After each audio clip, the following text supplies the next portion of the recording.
in a high stakes event like this, it's kind of unforgivable. Queen d3, bishop on c2. That's like an elementary attacking idea. MVL definitely should have slowed down. But okay, we get another game instantly. That's the good news. It is the good news. You could make the argument that a longer break might be more desirable, but if I'm MVL, I want to get straight into the next game, especially with the white pieces, and hopefully strike back. And we see a very trendy line of the Sicilian. It's the accelerated dragon, where black very quickly fianchettos the bishop. And there were some forced draw lines, which I'm glad the players didn't go into there. MVL definitely not wanting that with the white pieces. But okay, we get a Maroczy bind. What do you make of this? Good news for Maxime? All the pieces on the board for a while in this opening? Agree. Yeah, I feel like the Maroczy bind, just in terms of the structure, when you have the c4, e4 pawns like that, has to be a good thing in general. I think most top players always want this structure if they can get it. Easy development. Of course, lots to watch out for. You have to kind of safeguard many pawns, many squares. But the rewarding thing, if you do take care of those things, is you have more space and much better outlook for the future. So I think he'll be happy to have a position that at least has a good future if he can manage the opening and middle game. Yeah, very hard to get attacked here with white. So you're very stable, very solid for a long, long time. Extra space. Magnus loves these positions with the white side. So I think psychologically, maybe nice to play it, the structure against him. Yeah, I think good choice by Maxime, and early days, of course. But yeah, you've got to recover from that last blow. That was crazy stuff. So unexpected. This whole tournament, Aman, it's always throwing up these things when we least expect it. Absolutely. This entire event has been wild, and I was never going to expect that the grand final would be any different. Bishop e2 played. I mean, a simple castling intended here. White always has in reserve moves like h3 or f3, and rook to c1 after knight d7, just to take care of the knight on c3. I mean, this is a kind of a pseudo pawn sacrifice, but I don't think Magnus has his eyes on the a2 pawn. Well, you never know. He's pausing here, Magnus. I don't. Or maybe if it was like a must-win game with black and he's playing a lower-rated opponent, then you think about giving up your beautiful bishop and grabbing a flank pawn like this. But I agree. Even if there's I don't see any immediate refutation, I've got to admit. But yeah, I will say that. And yet he castles, which is probably the safer choice. The knight on d7, moves out of the way to facilitate the bishop on g7 being active. But another idea is the knight simply wants to reroute to the c5, e5 squares. And I have seen quite a lot of the time the pawn on f7 actually makes its way up to f5, more likely when the bishop on c8 could recapture. Yeah, once this knight moves out the way, you're right. I'm very surprised by Magnus's last move. He's been dancing around with his queen a bit. That's the third time she's moved out. She lands back on d8, her starting square. And that is the signal for Maxime to go forward. And Magnus maybe just wants to set up in a hedgehog-esque type of structure, all the pawns on the 6th rank, and he's just going to ask Maxime to come at him.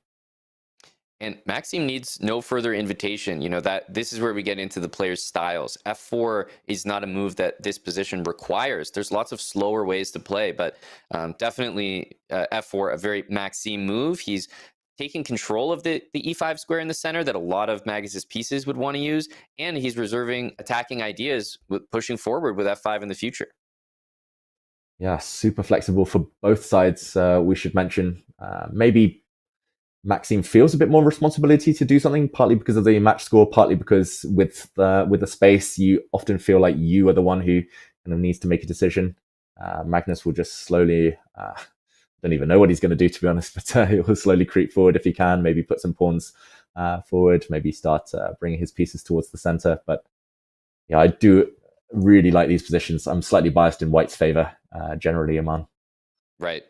And maybe this is also a bit of gamesmanship by Magnus. He knows that MVL is going to feel compelled a little bit to kind of maybe overpress. So he's giving him one of those positions where maybe that's possible. And it's not to say that every advance here is going to be incorrect, but we're definitely going to get that type of game where Magnus is almost looking to rebound and look for counterplay off of MVL's decisions. Yeah, and there we go. Already the first little tussle on the queen side. Both sides are kind of bluffing with pawn sacrifices or kind of bishop for knight exchanges. it was Mhm. possible there to wreck white's pawn structure, I should say, but again, it comes at a cost of your beautiful dark square bishop, and Maxim's rook would have opened up. Now, white should not get tempted to take on c5 and take this pawn on a4, because at the very end of the variation, the black bishop would come and would have come to d4, pinning the white queen. That would have been a bit nasty. Okay, bishop Yep. g4. Feels like they're tiptoeing around each other here. It does, yeah. And I have to say, at least visually, it feels like Magnus has accomplished a little bit more.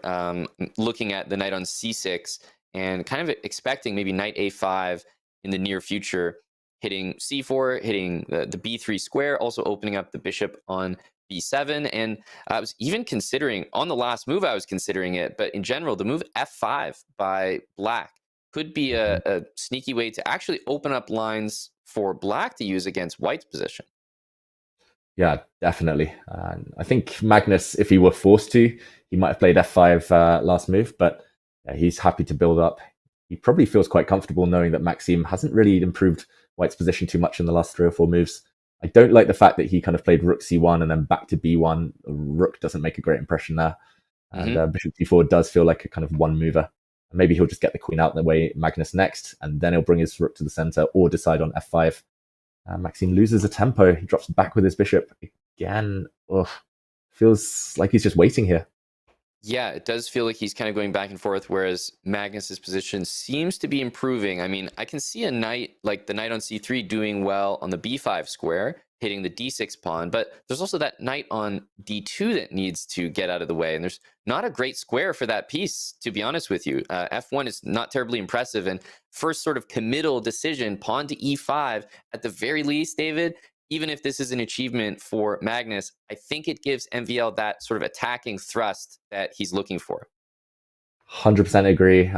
I must admit, that's why I just kind of marvel at the games of Magnus, Hikaru, and these guys. They're never scared to make these committal decisions and back them up with energetic play. Yes, Magnus gets an outpost, but he also gives a lot of squares. And like you said, Mm-hmm. MVL, potential attack, now in direct threat against the black rook. And pawn on f5 always, you always start to get a bit scared of it advancing further.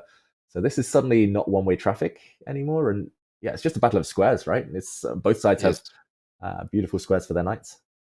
Yeah, the e4 pawn is under attack. Both of those knights in performing a defensive job there. The pawn on a4 is great. So it feels like there's just so many squares and pawns and weaknesses. And on top of everything, there's also this attack that white's trying to push through over here. So maybe bishop back to h3 and try to get really crazy with a move like g4. Yeah, I like it. And I could imagine Maxime playing something like that Mm-hmm. in the near future. He's hesitating. What's he thinking about here? Is it something like f6? But I don't know. That looks like it doesn't or shouldn't work at least. Maybe Right. though. Trying to get greedy, hitting the rook. Yeah, that's one of those moves where I think you could probably successfully take the bishop and just play it safe, or even give up the material, which Magnus would probably not hesitate to do. Yeah, agreed. He loves sacrificing the exchange. Okay, we see it. Wow. Oh, and now the knight on d4 at least has been undermined. So we see some exchanges. Yeah, the knight, like bishop takes on d4, does get that pawn back, but also kind of plays into Magnus's overall hand, which is trade a lot of pieces, and everyone has weaknesses in this position. So it's up to the players to really prove it now. Yeah, it's level material. We should remind everyone, but you're 100% right. It's all about the remaining weaknesses here. And normally I do quite like knights. If the queens are on, for example, the white queen could combine with the knights and maybe some dark square weaknesses for black. But queen exchange, it's Magnus Carlsen. It's an endgame. Can't see him being in too much trouble here. E4 maybe going to drop off for d6. We'll see a bunch of exchanges now. Yeah, all What those to make weak of this? pawns that we were talking about earlier are starting to just fall off one by one. And it's a good reminder in these positions that you always want to be, creating a threat. You don't see Magnus playing rook d8 to guard his weak pawn. You see him playing rook e8 to make a threat on white's weak pawn. Just always, always playing active ideas. Yeah, exactly. Every move counts, and you always want to be quicker in the race. Magnus, though, making a bit of a face there, maybe thinking that he's not gotten any advantage here, but it doesn't look like he's worse either, which is good news for him. A draw in this game maybe looking likely, Aman, just due to the reduced material here. Yeah, certainly a great chance, and of course, with the target score of 2.5 points, a draw putting Magnus back with the white pieces just in the overall match puts him in a fantastic position to even close it out in 3 games. So I'm sure he's not thinking that far ahead right now, but what he definitely knows is draw is a perfectly good result. Yeah, game by game, move by move, and all that stuff. And okay, we see the first exchange of pawns. Just like you said, every move comes with a threat. Hmm. Black takes with the bishop first in order to force this exchange. And okay, more pawns dropping. It's 4 versus 4. I tend to prefer having the pawn mass though here, especially because the white a pawn, even if it becomes passed, it's going to take an eternity for it to kind of cross to the other side of the board with rooks still remaining. Whereas the white king, if the black rooks get to the second rank, you could Hmm. imagine the white king coming under fire here.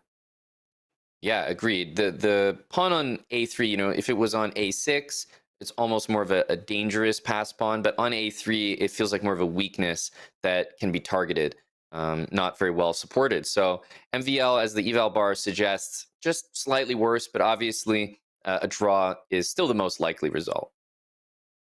Yeah, I think the dream here for white would be to trade off all the rooks, and then the a pawn becomes a real kind of outside threat. And yeah, there we go. He actually prepares to push that pawn forward.